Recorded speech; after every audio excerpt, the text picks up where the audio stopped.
খুনি শেখ হাসিনা ইতিহাসে সবসময় তার নাম লিপিবদ্ধ থাকবে। ক্ষমতামুখী যারা হয়েছে তাদেরকে দেশ ছেড়ে পালাতে হয়েছে। পার্লামেন্টে একটা সিট দিয়ে আপনারা আমাদেরকে কিনতে পারবেন না। আমাদের বিগত যে 3টা নির্বাচন ছিল, এই 3টা নির্বাচনে কেউ ভোট দিতে পারে নাই। কেউ ভোট দিতে পারে নাই বললে ভুল হবে। ভোট যারা দিয়েছে তারা আবার 30-40টা করে দিয়েছে, আবার যারা দিতে পারে নাই তারা একটাও দিতে পারে নাই। এবং দিনের ভোট এই রাতে করার রূপকার হিসাবে, এই যে মিডনাইট ইলেকশনের রূপকার হিসাবে খুনি শেখ হাসিনা ইতিহাসে সবসময় তার নাম লিপিবদ্ধ থাকবে। আমরা দেখেছি 18 নির্বাচন, 24-এর দামি নির্বাচন, আমাদের গণতন্ত্রকে কিভাবে টুটি চেপে হত্যা করেছে খুনি শেখ হাসিনা। আমরা বলতে চাই, প্রবীণ রাজনীতিবিদ আপনারা যারা রয়েছেন, আপনাদের অভিজ্ঞতা রয়েছে, আপনাদের ত্যাগ রয়েছে।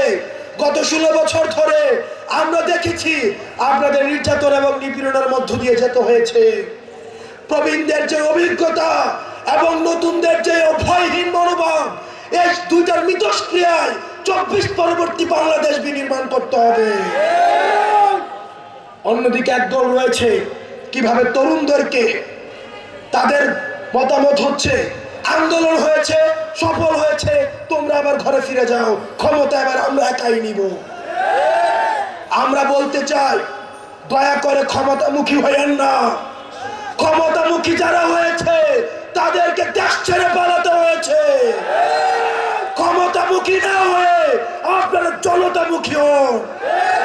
আপনারা যতক্ষণ পর্যন্ত জনতামুখী হবেন, তরুণ প্রজন্ম আপনাদেরকে সঙ্গ দিবে। প্রিয় চুয়াডাঙ্গাবাসী, আপনারা জানেন এই সীমান্তবর্তী এই জেলাটির খুব পাশেই আমাদের এই যাকে আমরা পালাতে বাধ্য করেছি সেই আপা কিন্তু আপনাদের সীমান্তের পাশেই রয়েছে। উনি সীমান্তের পাশে থেকে মাঝে মাঝে আমাদেরকে ভয় দেখান, উনি নাকি টুপ করে উনি নাকি ঢুকে পড়বে। আপনারা জানেন এই যে সীমান্তের কাছাকাছি আপনারা যারা আছেন, টুপ করে যদি ঢুকে পড়তে হয় তাহলে আপনাদের উপর দিয়ে ওনাকে ঢাকায় প্রবেশ করতে হবে। এবং আমরা বিশ্বাস করি চুয়াডাঙ্গাবাসী জুলাই গণঅভ্যুত্থানে যে ধরনের অপ্রতিরোধ্য দেওয়াল তুলে রেখেছিল, এই ফ্যাসিবাদ পুনর্বাসনের ক্ষেত্রে, এই ফ্যাসিবাদ পুনর্বাসন ঠেকাতে সে ধরনের অপ্রতিরোধ্য আমাদের ঐক্য এই চুয়াডাঙ্গার মধ্যে সবসময় বিদ্যমান থাকবে। আমরা দেখছি এই তরুণ প্রজন্মের মধ্যে এক ধরনের রাজনৈতিক আকাঙ্ক্ষা তৈরি হচ্ছে। আমরা দেখেছি আমাদের প্রবীণ যে নেতৃত্ব রয়েছে, এই প্রবীণ নেতৃত্ব আমাদের তরুণ প্রজন্মের ভাষা বুঝতে তারা ব্যর্থ হয়েছে। আমাদের তরুণদের মনস্তত্ত্ব বুঝতে তারা ব্যর্থ হয়েছে। আমাদের তরুণদের কথা তারা বুঝতে ব্যর্থ হয়েছে। আমাদের তরুণদের চিন্তা এবং চেতনার সাথে, আমাদের মনস্তত্ত্বের সাথে তাদের যুজনের দূরত্ব রয়েছে। প্রবীণরা যেখানে চিন্তা করে মোবাইল চালানোই হচ্ছে ধ্বংসের কারিগর, আমরা দেখেছি এই সোশ্যাল মিডিয়ার মাধ্যমে আমাদের এই যে গণঅভ্যুত্থানের সেটার সূতিকাগার তৈরি হয়েছিল।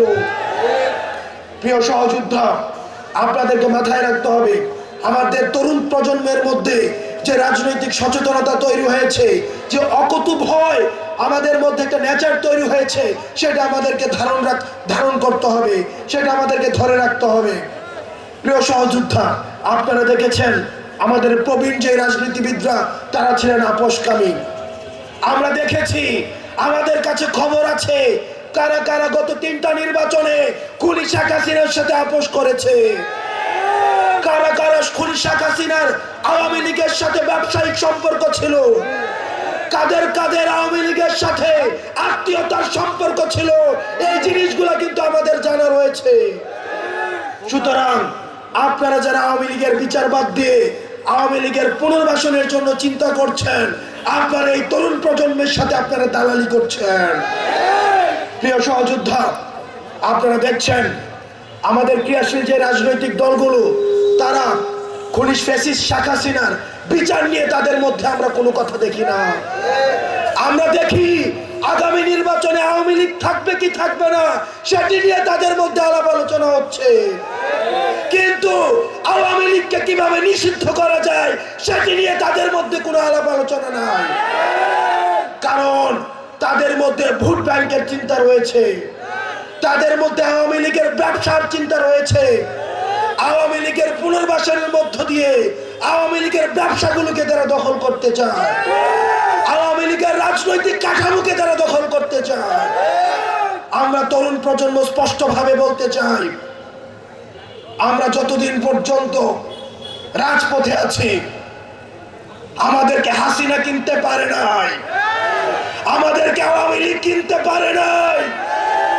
আমরা ত্যাক্ত কণ্ঠে বলতে চাই, এই তরুণ প্রজন্মের সাথে আপনারা যারা বেঈমানি করবেন, আপনারা আমাদের আসনের লোক দেখাবেন, আপনারা বলবেন আমরা মুখ আসন ছেড়ে দিব, পার্লামেন্টে একটা সিট দিয়ে আপনারা আমাদেরকে কিনতে পারবেন না।